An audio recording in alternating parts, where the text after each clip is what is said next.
detective of the case in the homicide unit. This is Gabriel Guillen, G-A-B-R-I-E-L, last name Guillen, G-U-I-L-L-E-N.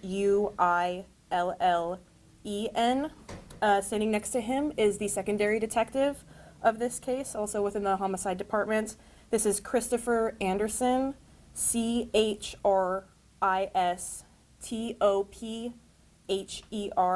last name Anderson, A-N-D-E-R-S-O-N.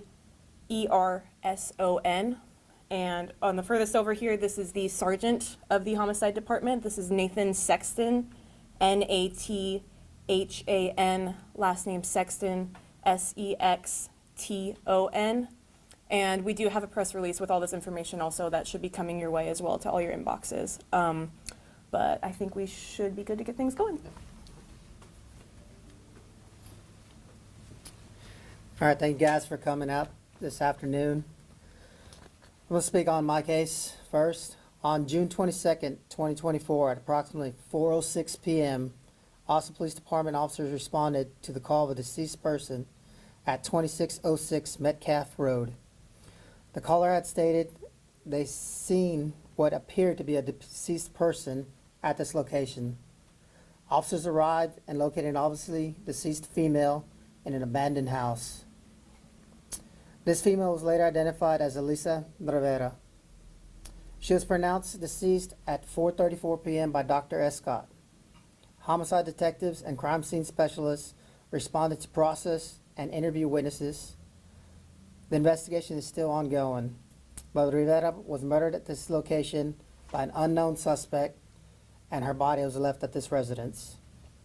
A press release for this murder was issued, as well as surveillance video showing a person of interest seen walking with the victim shortly before she was murdered. This was initially believed to be an isolated incident.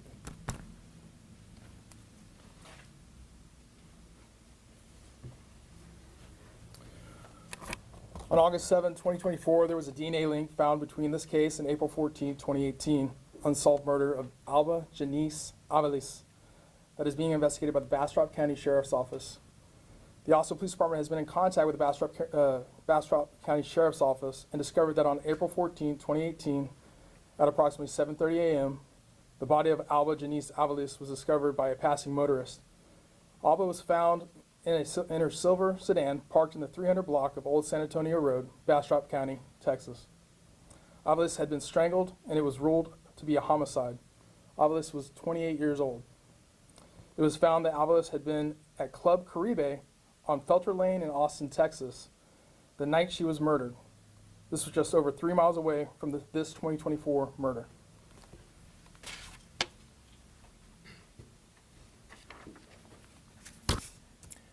There have been no suspects identified in either of these cases. Both murders appear to be sexual in nature.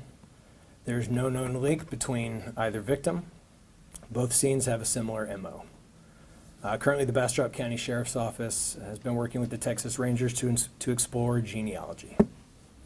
And over here, you'll see some of the surveillance video that was prior put out with the initial press release. So the videos and pictures will be sent to us, correct? That's correct. Okay. The videos already have been sent to you, but we are sending out the picture of the 2018 in the new press release. So is this the video from 2018? This is the video from the 2024 one. 2024. Mm-hmm.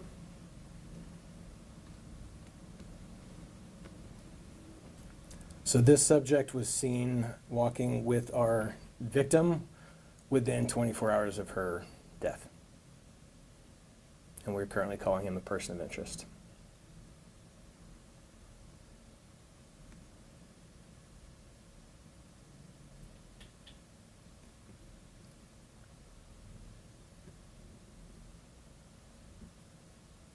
This surveillance video was in the same vicinity of where the abandoned home was, correct? Correct. East Austin? Yes. Well, we can open up to questions if anyone has questions. What exactly is the connection between the two that you're suspecting as of now? I know the investigation is ongoing, but is there forensic speculation that this is what is linking the two? Correct. The actual link between the two is DNA that's linking the 2018 to our current murder. Can you specify what DNA that is? Just the suspect DNA at both scenes. I can't get into the more specifics about it, but Both victims are believed to have been sexually assaulted. There was DNA found at both scenes, like multiple sources of DNA at both scenes. But the same suspect links back in both cases. Unfortunately, that suspect does not come back to what we call CODIS, the national database, so they're not in that system. Yes. For the most recent suspect, Alisa, she was found in a home dead. Do you know how she was killed? She's believed to have been strangled as well. So they were both strangled? Correct. When you looked at both scenes, were there, you said both were strangled, were both similar lacerations or similar injuries or similar kind of ways in which it happened? Correct, yes. There was trauma to the body on both as well. Do you guys believe that it's just these two women at this point, or that there could potentially be more? There could be more. These are the only two that we've actually linked through DNA. If there were other scenes or other crimes that this subject has perpetrated, it has not been linked back to this. Now, not to my knowledge, we don't have any outstanding murders matching anything even close to this MO, but these are the only two that are actually linked through DNA. Yes, I mean, I know we have a video here, but is there any suspect description that, you know, would be? Sure. Generally through the course of our investigation, and this is preliminary, but we believe it to be a short Hispanic male. And that's pretty, no. I know that you said as a person of interest, do you know, based on kind of your video or observations, was it romantic, or were they friends, or kind of the link or relationship between the two? Yeah, that's unclear. Yeah. Given that this happened across 2 counties, do you have an idea of where the suspect might reside, or is there a general idea, are you working closely with the Bastrop County Sheriff's Office to identify? We are, yes. So over the course of the past days, the past week, we've been talking to them regularly, just trying to find out if there's any other similarities. As Detective Anderson had mentioned, Club Caribe is only 3 miles away from where our victim was found, so it's definitely possible that the suspect is still either lives in the area or visiting somebody in the area, but for it to have been so geographically tied is, pretty coincidental. Did the women appear to be, either victim appear to be, compromised through, whether it was a date, rape, drug, or anything like that? I don't believe. We're still waiting on some things to come back yet. This second autopsy is not yet complete. Is it normal, so like when you find the DNA, but then not having, like, it matched to somebody, I guess kind of talk us through that process, right? It's like, Sure. somebody might watch and like, oh, you have the DNA, but we don't have a suspect. Yeah, it's relatively rare. It takes somebody not having committed a felony, being arrested, and their DNA being entered into the system, which typically people committing really violent murders have probably committed something similar to that in the past, or at least been arrested, and that does not appear to be the case in this case. So, on these videos, both of these are Alisa, correct? Yes. How did they end up meeting, getting to the point where they're walking down the street? Was that at another club?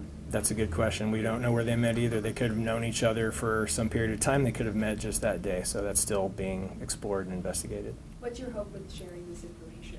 Anyone that knows Alisa would hopefully come forward if they had any little bit of trivial information, someone they thought she might have been hanging out with recently, somebody that maybe moved into town recently, any little bit that they think could be helpful, especially knowing that there's another victim in this case, would definitely be helpful. What's the gathering of evidence process for you now, since the first initial suspected homicide in 2018 with Mrs. Avila's?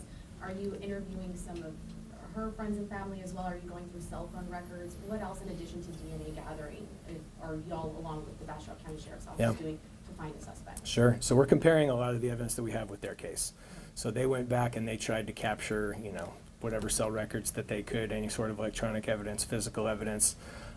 They spoke to various people, and I won't speak too much to their case, but they have a lot of work that they put into their case.